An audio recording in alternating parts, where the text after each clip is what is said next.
សួស្តីអ្នកនរគ្នាសួស្តីបាទខ្ញុំនិកហេងពី CL Traveler អ្នកនរគ្នាក្នុងវីដេអូនេះគឺខ្ញុំហ៊ាននិយាយខ្លាំងបន្តិចដោយសារអីថ្ងៃ record ចាប់វីដេអូពីម្សិលមិញអ្នកនរគ្នាខ្ញុំភ្លេច record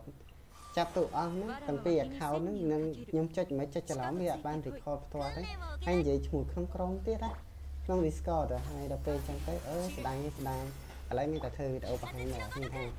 ខ្ញុំចាប់តួអង្គតាំងពី account AR 60និង AR 59ដែលខ្ញុំមានតាំងពីហើយសម្រាប់ AO 60ហ្នឹងគឺខ្ញុំចាប់អស់80គ្រាប់ PT ចន្លោះខ្ទង់ចិត្តជាងប៉ុន្តែខ្ញុំអត់ដឹងថាចិត្តប្រហែលទេប៉ុន្តែព្រោះដោយសារខ្ញុំឈ្នះមកវិការពេលមុនណោះ banner មុនខ្ញុំឈ្នះមកវិការឥឡូវគឺខ្ញុំ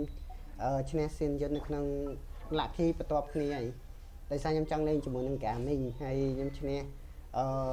Gaming គឺខ្ញុំបានចំនួន3បន្ថែមទៀតហើយឥឡូវខ្ញុំបាន C5 តែនៅខ្វះមួយទៀតប្រហែលជាខ្ញុំយក C6 ហើយតែរឿងដែលគួរឲ្យហួសចិត្តណាយ៉ាងថាចាប់អស់80គ្រាប់ហើយបានអ៊ីអានសានខំ C0 ហើយខ្ញុំដល់ពេលអញ្ចឹងខ្ញុំហួសចិត្តជុំរកខ្ញុំ C6 តាំងពីយូរហើយឥឡូវអ៊ីអានសានទៅបាន C0 ខ្ញុំថាខ្នាញ់ហើយបើខំ C2 ខ្ញុំក៏អស់ចិត្តដែរណាអញ្ចឹងហ្នឹងឯងជារឿងមួយខ្ញុំចង់និយាយបែបហ្នឹងហើយចំណែក account AR59 ដែលជា account ដែលខ្ញុំលេង play ចោលអញ្ចឹងហើយតួអង្គឆៅត្រូវការឈាមយើងត្រូវការបន្ថែមលើខ្លាំងពីអ្នកខាង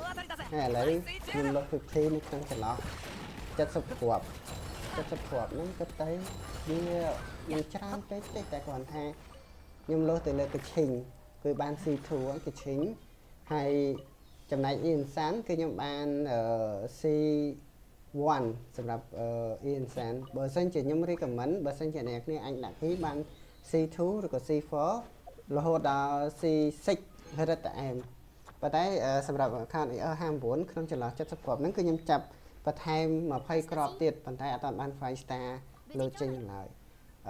ជារឿងមួយដែលហួសចិត្តសម្រាប់ខ្ញុំដែរព្រោះ account AR59 ហ្នឹងជា account lucky សម្រាប់ខ្ញុំតែបើតែបច្ចុប្បន្នឥឡូវខ្ញុំនៅរក Premium សម្រាប់ចាប់សៀនយន្តមួយទៀតសម្រាប់ account AR59ហេតុផលដែលខ្ញុំចង់ចាប់សៀនយន្តខ្ញុំសូមបញ្ជាក់អ្នកនរគ្នាបន្ថែមបន្តិចដោយសារតែតួអង្គនេះគឺជាតួអង្គមួយ style សម្រាប់អ្នកដែលគាត់ចូលចិត្តលេង Flanking Attack ហើយជំនួយលើ damage បន្ថែម